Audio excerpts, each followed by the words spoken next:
RBI का monetary committee का meeting start हो चुका है और हाई प्रोबेबिलिटी यह है कि एक्सपायरी के दिन उनका जो मॉनेटरी पॉलिसी कमेटी का जो डिसीजन है वो इंटरेस्ट रेट के बारे में हम लोगों को देखने को मिलेगा। उसकी वजह से मार्केट में एक बड़ा मोमेंटम हो सकता है। तो ये आने वाला इवेंट मार्केट के लिए एज ए ट्रिगर की तरह काम करेगा। तो इस ट्रिगर से पहले क्या हो रहा है कि मार्केट एक रेंज बाउंड फेज में चला गया है। इस रेंज बाउंड फेज को अगर आप कल के दिन का देखोगे तो कल के दिन जैसा मैंने आपको बताया हुआ था, एक ग्रेवस्टोन दोजी यहाँ पर देखने को मिला है। और आज के दिन को अगर आप देखोगे तो आज के दिन में मार्केट में एक नॉर्मल दोजी टाइप स्ट्रक्चर यहाँ पर बनाया हुआ है। तो दोजी कैंडल का जनरली इंटरप्रिटेशन ये होता है कि मार्केट में इंडिसीजन बना हुआ है। इंडिसीजन का मतलब क्या होता है, तो कल के दिन अगर आप देखोगे तो मार्केट में जो थे वहाँ यहाँ पर क्लियर कर दिखाई दे रहा है कि मार्केट में सेलर हावी थे। आज के दिन क्लोजिंग के टाइम मार्केट में बायर हावी हो गए। तो इस तरीके का इंडिसीजन हमें इंडिकेट करता है कि मार्केट जो है वो मार्केट वेट कर रहा है कि ट्रिगर कब आ जाए और फिर उसके बाद हम लोग ट्रेड करेंगे। तो अभी ये डबल डोजी टाइप जब भी पैटर्न आता है तो सिंपली आपको क्या करना रहता है, ये डबल डोजी पैटर्न का जो लो है और जो हाई है उसको आपको मार्क करके रखना है। इन बिटवीन का जो जोन निकल करके आ रहा है, इन बिटवीन के जोन में मार्केट कंप्लीटली रेंज बाउंड रहेगा। तो इस जोन में हम लोगों को ज़्यादा कुछ बड़े क्वांटिटी के साथ ट्रेडिंग का एक्टिविटी नहीं करना है। तो मार्केट अगर इन बिटवीन कल के दिन ओपन हो जाता है तो ऑप्शन सेलर के लिए इंपॉर्टेंट कौन सा रहेगा, ऊपर की साइड में 44,266 का लेवल और नीचे की साइड में 44,000 का लेवल इंपॉर्टेंट रहेगा। तो जो ऑप्शन सेलिंग करते हैं, ऑप्शन राइटिंग करते हैं, उनके लिए बेस्ट अपॉर्चुनिटी क्या रहेगा कि ऊपर के साइड का जो कॉल है उसको वो बेच सकते हैं, नीचे के साइड के पुट को यहाँ पर बेच सकते हैं और इस तरीके से आप लोग यहाँ पर प्रीमियम डीके का बेनिफिट कमा सकते हैं। लेकिन ऑप्शन बायर के लिए बेस्ट ट्रेडिंग अपॉर्चुनिटी कभी आएगा, जब मार्केट इस लेवल को 44,266 लेवल को अपसाइड की तरफ ब्रेक करेगा। तो उस केस में हम लोग 44,200 का जो कॉल है वो 44,200 के कॉल को यहाँ पर बाय कर सकते हैं। इसमें हमारा स्टॉप लॉस जो निकल के आएगा, यहाँ पर जो स्विंग लो बनेगा वो स्टॉप लॉस की तरह कंसीडर करेंगे। ऊपर की साइड में ये हमारा टारगेट निकल करके आ रहा है 44,500 के करीब का। तो ये बेस्ट हाई प्रोबेबिलिटी वाला अपॉर्चुनिटी रहेगा। मान लो कि कल के दिन मार्केट गैप डाउन ओपन होता है और गैप डाउन ओपनिंग के बाद कंसोलिडेट करके इस लेवल को डाउन साइड की तरफ ब्रेक करता है 44,000 को। तो ये एक इंपॉर्टेंट अहम ट्रिगर रहने वाला है, क्योंकि फिर ऊपर के स्ट्राइक प्राइस के ऊपर यहाँ पर जितने भी लोगों ने बाय के पोजीशन बनाए रहेंगे वो फिर यहाँ पर ट्रैप हो जाएंगे। तो इस केस में हम लोग 44,000 का जो पुट है वो 44,000 के पुट को यहाँ पर बाय कर सकते हैं। इसका जो स्टॉप लॉस निकल के आएगा, यहाँ पर जो भी कुछ स्विंग हाई मार्केट बनाएगा वो स्टॉप लॉस की तरह कंसीडर करेंगे। और नीचे के साइड में ये वाला जो लेवल है ये हमारे लिए टारगेट का लेवल निकल करके आ रहा है। अभी इंट्राडे चार्ट को अगर आप देखोगे तो इंट्राडे चार्ट में आपको देखने को मिलेगा कि बहुत ही बोरिंग सा मूवमेंट मार्केट में हम लोगों को दिखाई दिया हुआ है। कल के दिन मैंने आपको बताया हुआ था कि निफ्टी में जो मोमेंटम हुआ है वो निफ्टी में सिर्फ और सिर्फ 30 पॉइंट का मोमेंटम हम लोगों को देखने को मिला था। और आज का अगर बैंक निफ्टी का मोमेंटम देखोगे तो 160 पॉइंट का ही दिन भर का मोमेंटम हम लोगों को देखने को मिल चुका है। यहाँ पर क्लोजिंग के टाइम ये जो मोमेंटम आया है ये आपने किसी काम का नहीं है, शॉर्ट कवरिंग की वजह से आया हुआ मोमेंटम है। तो यहाँ पे जनरली इंट्राडे ट्रेडर ज़्यादा कुछ पोजीशन लेता नहीं है।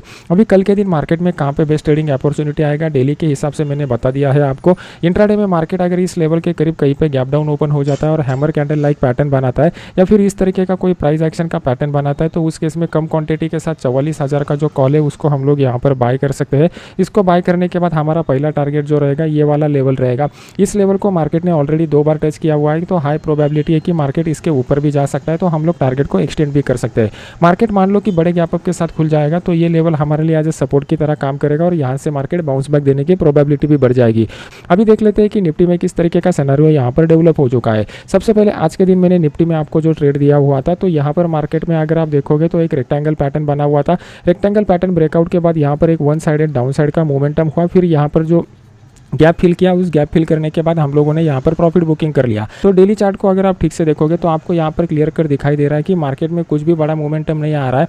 Market at the end doji type structure बना रहा है। मतलब मार्केट जो है वो वेट और वैच के मोड में है कि आगे जाके कब हम लोगों को बड़ा ट्रिगर मिल सकता है और फिर बड़े ट्रिगर के बाद हम लोगों को एक वन साइडेड मोमेंटम देखने को मिल सकता है। अभी हाई प्रोबेबिलिटी क्या है कि वन साइडेड मोमेंटम कौन से साइड में देखने को मिल सकता है। तो अगर आपको आने वाले फ्यूचर को प्रेडिक्ट करना है तो सबसे पहले आपको पास्ट को समझना पड़ेगा कि पास्ट में किस तरीके का मोमेंटम हुआ था। अगर आप देखोगे यहाँ पर तो मार्केट क्लियर कट अपसाइड का मोमेंटम बता रहा है और एकदम क्लासिकल पैटर्न बना के मार्केट जा रहा है। मार्केट एक ट्रेंडी फेज के बाद एक रिट्रेसमेंट का फेज दे रहा है। इस तरीके का क्लासिकल पैटर्न आपको बहुत ही कम जगह पर देखने को मिलता है। ट्रेंडी रिट्रेसमेंट इस तरीके के स्ट्रक्चर के साथ मार्केट जा रहा है और अभी ये रिट्रेसमेंट का दौर मार्केट में चल रहा है।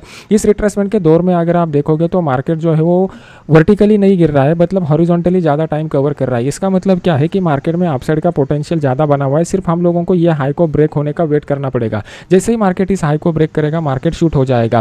प्रोबेबली थर्सडे के दिन हम लोगों को दो इवेंट मिलने वाले हैं। पहला इवेंट हम लोगों के लिए एक्सपायरी का आ जाएगा और दूसरा इवेंट हमारे लिए आरबीआई क्रेडिट पॉलिसी का आएगा। अगर और एक दिन मार्केट यहाँ पर कंसोलिडेट करता है और एक्सपायरी के दिन ब्रेकआउट देता है तो यहाँ पे बहुत बड़ा जैकपॉट ट्रेड आपको हाथ में लग सकता है और इस जैकपॉट ट्रेड को आप डिलीवरी ट्रेड में भी कन्वर्ट करके आगे लेके जा सकते हैं।